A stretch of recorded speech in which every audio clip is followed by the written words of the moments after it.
almost ended this video saying, don't forget to like, comment, and subscribe, but I feel like if you like the video, you'll do those things anyway. Shalom.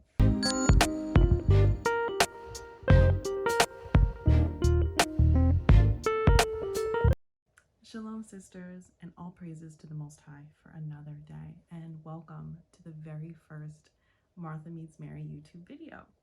On this channel, we will be discussing biblical womanhood as we work together to find the divine balance between building up our homes and resting at the foot of the throne of the Most High. In the description, you will find a brief breakdown on what our beliefs are in this house. If you're unfamiliar with my story, my name is Kayla, wife of Aaron. I'm 27 years old. My husband and I came into the knowledge of the truth in 2019, and we've been laying aside every weight and sin, doing our best to walk the narrow path by the guidance of the Ruach HaKodesh ever since. Today, we are going to be discussing Proverbs chapter 11, verse 22.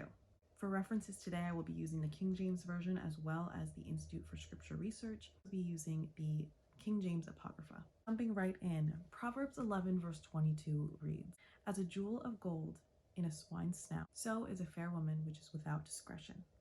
Now, if you're unfamiliar with Hebrew culture, it was custom for a betrothed or married woman to have her nose pierced as a sign of engagement, much like an engagement ring or a wedding band.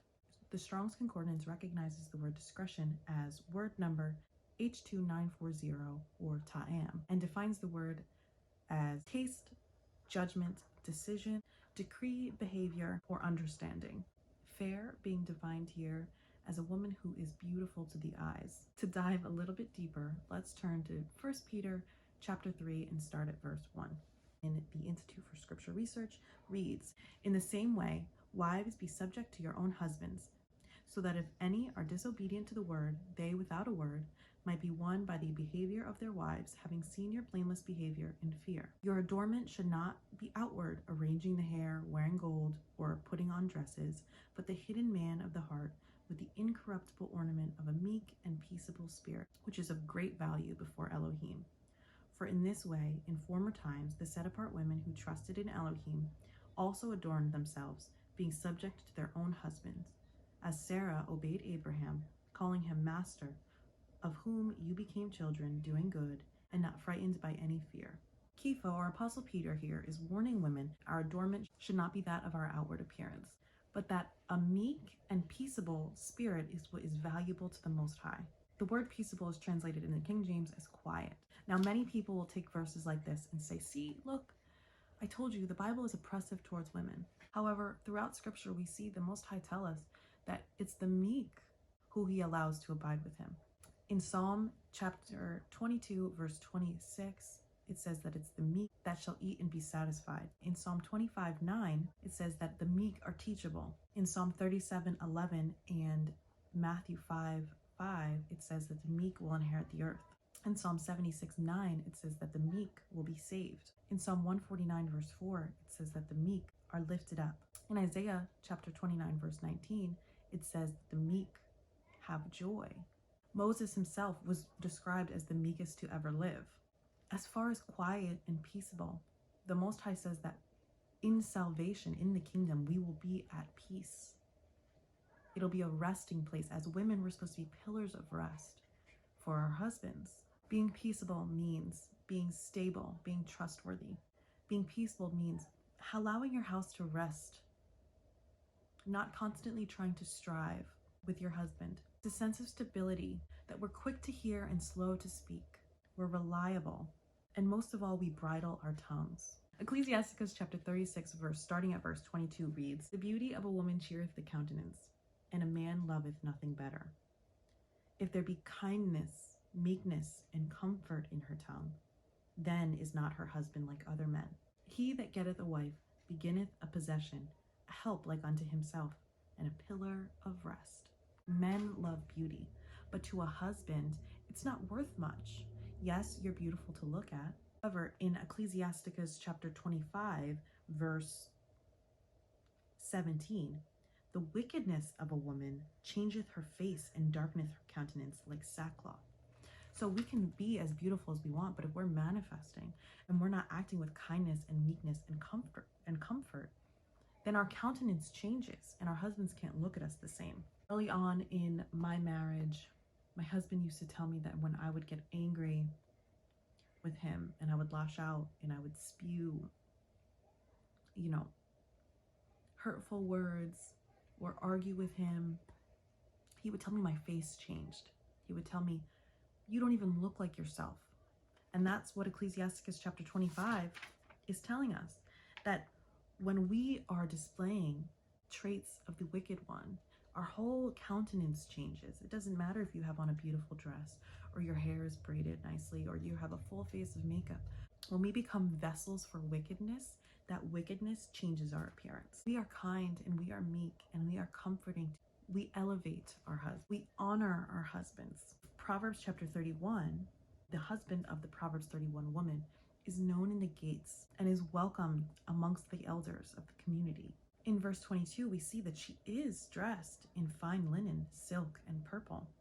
However, in verse 25, it tells us that her garments are strength and honor. In that very same verse, we see that she discerns the times. A woman who cannot bridle her tongue, a woman who cannot be peaceable, who does not have a quiet and meek spirit, which we see are valuable to the Most High.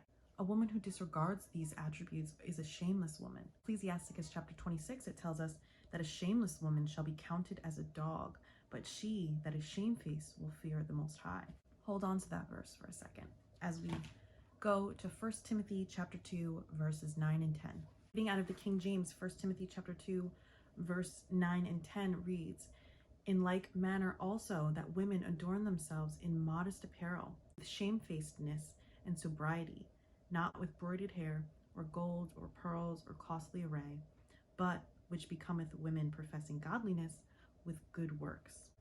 We don't set ourselves apart as women with our outward appearance. There are plenty of women who can dress. There are plenty of beautiful women. Look at the world. The world is full of beautiful women. Women who could put on a fit. Women who can afford to wear designer. Women who pride themselves on their outward appearance. We are not to be like those women. We set ourselves apart by our good works. Y'all know I had to include my favorite book into this video.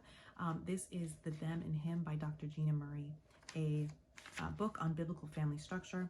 Today I'm going to be reading an excerpt from chapter 3, page 130, and it reads, the things that destroyed kings are the opposite of what the virtuous woman helps her husband to do.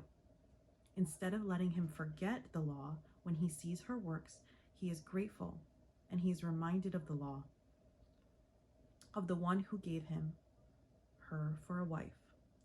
It is not by her talking and saying that she's a virtuous woman, or by the Proverbs 31 monogrammed on her purse and license plate.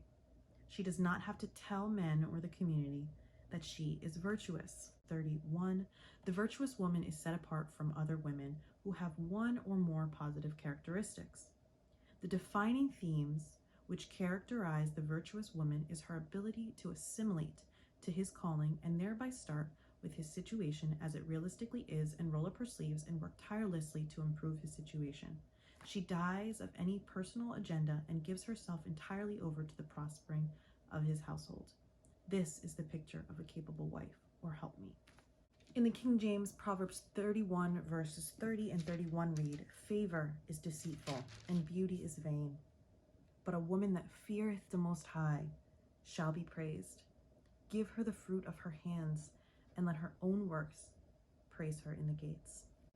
Our beauty and our outward adornments don't set us apart.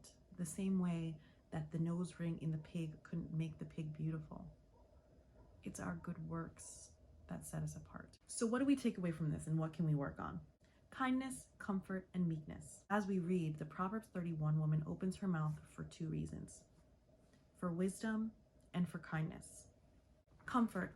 As women, we have a natural, innate, divine purpose to be a nurturer. In Ecclesiasticus chapter 25, verse 23, it reads, a wicked woman abateth the courage, maketh an heavy countenance and a wounded heart. A woman that will not comfort her husband in distress maketh weak hands and feeble knees. A comfort, a place of stability for our husbands. The world will beat them down enough.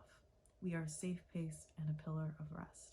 and meekness. I don't see the Proverbs 31 woman maintaining her home and doing all of this work and hard labor and then turning around and complaining about it.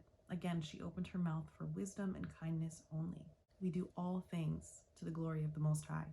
Carry ourselves with inward modesty, humility. We allow ourselves to be teachable and to be led by our husbands and by the Ruach HaKodesh. And we put off that hard, defensive attitude that we gained in the world, and we put on gentleness. That hardness, that defensiveness, that no better attitude is not of the Most High.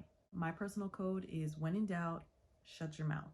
And to wrap this up, I just want to read a few more verses out of Ecclesiasticus chapter 26, starting at verse 13. The grace of a wife delighteth her husband, and her discretion will fatten his bones. A silent and loving woman is a gift of the Most High, and there is nothing so much worth as a mind well instructed. Shamefaced and faithful woman is a double grace, and her continent mind cannot be valued. As the sun when it ariseth in the high heaven, so is the beauty of a good wife in ordering her house. That is all for this week's episode. I pray for peace and prosperity for you all. Abba's will be done here on earth as it is in his heavenly places. Let's prepare our hearts for all that is to come, praying without ceasing in the secret place of the Most High, working to become meek, kind, and comforting forces within our home. Shalom.